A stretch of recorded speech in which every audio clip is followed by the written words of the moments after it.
On commence, André, avec la fuite en Égypte d'Emmanuel Macron. Alors qu'Emmanuel Macron doit présenter un conseil des ministres en ce début de semaine, le voilà qui s'envole pour l'Égypte. C'est pourtant bien ici en France qu'il est attendu. Alors André, après la fuite à Varennes, est-ce la fuite en Égypte ? Eh oui, on peut se demander. Non, c'est pas la fuite en Égypte vraiment. Il est allé parce qu'il fallait qu'il soit là pour lui. D'abord, il fallait qu'il soit sur la photo. Quand même. Il fallait qu'il soit sur la photo. Pourquoi ? Eh bien, on va vous le dire pourquoi. Parce que le tout nouveau ministre des Affaires étrangères qui vient d'être nommé, mais il l'était déjà dans le précédent gouvernement, il dit, mais enfin, attendez, c'est Macron qui a tout commencé. Arrêtez de dire Donald Trump, c'est Macron. Écoutez Jean-Noël Barrot. La France a joué un rôle décisif avec ses partenaires, au premier rang desquels l'Arabie Saoudite, puisque nous avons travaillé pendant 1 an pour construire, au plan international, un consensus sur les étapes qui pourraient suivre un cessez-le-feu et une libération des otages. Donc Donald Trump a récupéré la mise. Il s'est inspiré pour son plan de paix du travail que nous avions réalisé, qui a rassemblé l'immense majorité des pays du monde dans un vote qui s'est tenu le 12 septembre dernier aux Nations Unies. Michel Fayad, bonjour. Bonjour. Bonjour Michel Fayad. Alors, vous avez écouté Jean-Noël Barrot, qui parlait hier sur France 3. Donc, Donald Trump aurait récupéré la mise. C'est Emmanuel Macron qui a tout lancé en reconnaissant l'État palestinien depuis septembre avec l'Arabie Saoudite, etc. Je rappelle que vous êtes politologue, géopolitologue, vous êtes spécialiste du Proche-Orient et vous êtes un formateur en géopolitique. Michel Fayad, est-ce que l'histoire s'écrit comme ça, à votre avis ? Bien sûr que non, parce que Emmanuel Macron n'a même pas discuté de sa proposition avec Benjamin Netanyahu. Il n'a discuté de ça qu'avec Mahmoud Abbas. Il l'a dit lui-même dans ses tweets et dans ses lettres. Or, Mahmoud Abbas, vous savez, est à la fois le président de l'autorité palestinienne, mais également de l'Organisation de libération de la Palestine, l'OLP, du Fatah. Or, une des organisations du Fatah, c'est-à-dire les Brigades des Martyrs d'Al-Aqsa, je le rappelle, a participé au massacre du 7 octobre, a enlevé des détenus, des otages, et donc aujourd'hui, on a libéré. Donc, il ne faut pas oublier le fait qu'Emmanuel Macron, en réalité, a négocié avec quelqu'un qui a participé de manière directe au massacre du 7 octobre. Oui, enfin, pas Mahmoud Abbas directement, mais oui. Comment ? Oui, enfin, pas Mahmoud Abbas directement. Quand même. Il est le chef du Fatah et les brigades des martyrs d'Al-Aqsa appartiennent au Fatah. Donc, et aujourd'hui, quand une partie de la gauche française réclame la libération de Marwan Barghouti, c'est assez problématique parce que Marwan Barghouti est l'un des fondateurs et ancien chef des brigades des martyrs d'Al-Aqsa. Il a même appelé à l'unité des rangs après le 7 octobre. C'est vrai. Et donc, il y a quand même ça à rappeler. Aujourd'hui, c'est assez grave de réclamer sa libération. Alors, Michel Fayad, allons plus loin. Donc, alors pour vous, quand même, le faiseur de paix ici, enfin paix, on verra si c'est une paix. On a appris 2 choses. D'abord, que la totalité des otages israéliens a été rendue aujourd'hui, rendue à Israël. Et ils sont 20 à être vivants. Les autres, c'est assez dramatique. Et puis, il y a un certain nombre de centaines déjà de Palestiniens qui ont été rendus à Gaza et qui en sont en train d'arriver. Mais au-delà de ça, Michel Fayad, est-ce que Trump a remporté une victoire, une demi-victoire ou pas, pour vous ? Pour moi, Donald Trump a remporté une victoire. Les otages sont libérés, bien sûr qu'il a remporté une victoire. En tout cas, pour la phase 1 de son plan, elle est en train d'être accomplie avec succès. Donc, cette libération des otages. Là où j'ai un peu plus de doute, là où je suis un peu plus sceptique, c'est quant à la phase 2. Parce que la phase 2 consiste au désarmement du Hamas. Et là, moi, je ne crois pas que le Hamas acceptera de désarmer ou de rendre ses armes, parce que c'est une organisation qui est terroriste, qui fait partie des frères musulmans, dont l'objectif est d'être armé et de se battre contre les mécréants. Et sur cette terre-là, ce sont les Juifs. Et dans ce cadre-là, il apparaît très peu probable que le Hamas accepte de rendre ses armes, de désarmer. Je ne le vois pas du tout faire cela. Ça me paraît vraiment improbable. Mais en tout cas, il faut se réjouir aujourd'hui de la libération des otages, mais il faut rester assez Vigilant. prudent quant à l'application de la phase 2.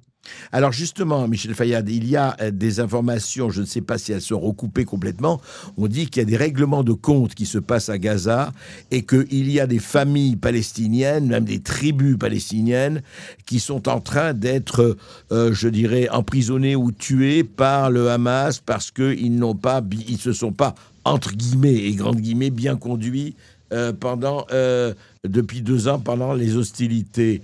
Est-ce qu'il y a vraiment des règlements de compte? Est-ce que le Hamas, qui ne va plus s'appeler comme ça, qui va s'appeler force de sécurité, est-ce qu'en fait, justement, c'est la phase 2? Est-ce que la phase 2 est déjà le théâtre de règlements de compte qui ont l'air assez sanglants entre Palestiniens à Gaza? Ah, on vous entend mal, Michel Fayad, là. Allez-y. Vous m'entendez? Oui, ça y est, là, on vous entend. Allez-y. Le Hamas, bien entendu, se rend coupable d'assassinat, de meurtre contre ses opposants. Et d'ailleurs, ce que fait le Hamas, autrefois, le Fatah l'a fait. Oui. Ah, on vous entend très mal, hein. On vous entend là, c'est embêtant ça. Écoutez, est-ce que vous pouvez mettre est-ce que vous avez enlevé votre non. Je veux dire, vous n'avez pas mis de haut-parleur. J'ai mon casque. Ah, vous avez votre casque, oui. Non. Alors allez-y, Michel, parce que ça résonne en écho. Vous m'entendez mieux comme ça? Ah oui, mieux, absolument. Allez-y. Donc, le Fatah, dans Cisjordanie, lui-même a également fait réprimer sa population. Ses opposants ont été donc arrêtés, torturés, tués. On l'a vu notamment avec la diminution de la population chrétienne de Bethléem, qui était à 80% en 1995, lorsque la ville est passée sous contrôle du Fatah, et aujourd'hui est en dessous de 20%. Donc, les chrétiens ont fui en raison justement des persécutions faites par le Fatah. Et donc le Hamas, qui est encore pire que le Fatah, évidemment, est en train de réprimer et d'arrêter. Oui, en fait, là, il réprime aussi bien il réprime des musulmans. Enfin, il réprime des Palestiniens musulmans. Absolument. Absolument. C'est terrible. Absolument, parce que ces organisations palestiniennes, que ce soit le Fatah ou le Hamas, sont des organisations qui ont toujours été des organisations mercenaires, qui ont été financées tantôt par les Saoudiens et les Iraniens, tantôt par les Qataris et les Iraniens, le Fatah, lui, par les Soviétiques et les Égyptiens, puis ensuite par d'autres, aujourd'hui l'Arabie Saoudite. En réalité, toutes ces organisations donc, ne sont pas en faveur palestinien. Les Palestiniens sont des victimes de ces organisations, comme les Israéliens le sont et comme autrefois les Libanais l'ont été. Ouais. Et écoutez, en tout cas, Michel Fayad, on verra. Juste un mot, juste une dernière phrase. Les conséquences qu'on peut prévoir aujourd'hui, c'est-à-dire que, au fond, est-ce que Trump a réussi à réunir autour de lui, effectivement, du Qatar à l'Arabie Saoudite, en passant par beaucoup d'autres pays, les Émirats, etc. L'Indonésie, absolument. Le Pakistan aussi, je crois. Hein? Oui. Donc, est-ce que cette dynamique peut, à votre avis, durer sans faire de l'optimisme béat? Écoutez, moi, je pense que justement, l'Indonésie pourrait rejoindre les accords d'Abraham. Oui.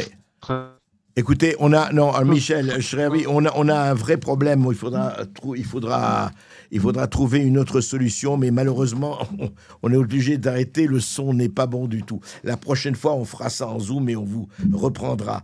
Je voudrais simplement dire qu'il s'est passé quand même quelque chose. Alors, c'est intéressant, on va quand même en parler. Hier, il y avait France 2, l'envoyé spécial de France 2 hier, qui était à Tel Aviv. Et il était en train de faire son reportage par rapport à Witkoff et Jared Kushner, qui ont été applaudis à tout rompre hier à Tel Aviv par la foule israélienne, par le peuple qui était là. Et d'ailleurs, peuple qui a enfin en partie en tout cas, peut-être c'est tels éléments qui ont hué la mention de Netanyahou par Steven Witkoff et qui ont applaudi en revanche Trump à tout rompre.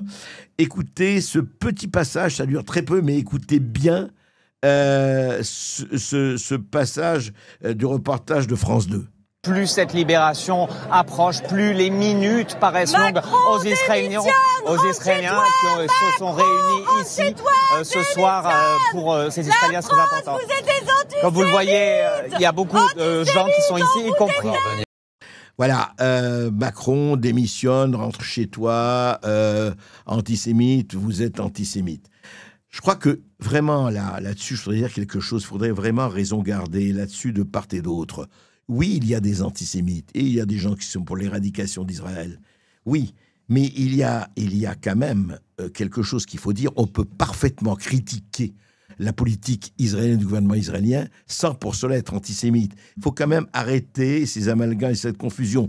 Comme ceux qui considèrent que l'État d'Israël est par essence nazi et génocidaire, ce qui est une connerie sans nom, c'est tout aussi imbécile et pardon de l'expression, bête et con, de dire vous êtes antisémite quand vous n'êtes pas d'accord avec la politique du gouvernement israélien. Qu'est-ce que ça veut dire? Ça s'appelle, est-ce qu'on peut à chaque fois rappeler ça? Ça s'appelle un droit de libre discussion. Ce n'est pas une question d'éradication, là. C'est une question de dire on est d'accord ou on n'est pas d'accord, et ça ne fait pas de tel ou de tel un antisémite ou un nazi. Je veux dire, ces espèces d'assignations à résidence, d'imbécilité, on ne parle plus, on ne discute plus, on met des étiquettes. Toi, t'es nazi, toi, t'es facho, toi, t'es antisémite, toi, t'es ceci et cela, et puis ça s'arrête là. C'est une imbécilité sans nom, pardon. Tant qu'on en sera là, eh ben, rien ne va avancer, y compris tant qu'on en sera là, il faut quand même que un certain nombre de personnes, heureusement tout le monde n'est pas comme ça, loin de là, loin s'en faut, mais il faut quand même que les gens s'éduquent et apprennent effectivement le sens des mots. Le sens des mots, d'ailleurs on va en parler avec Marie Tondelier et la déportation un peu plus tard dans l'émission. Mais voyez, il faut rester vraiment, d'abord raison garder, lucidité garder et surtout, connaissance garder.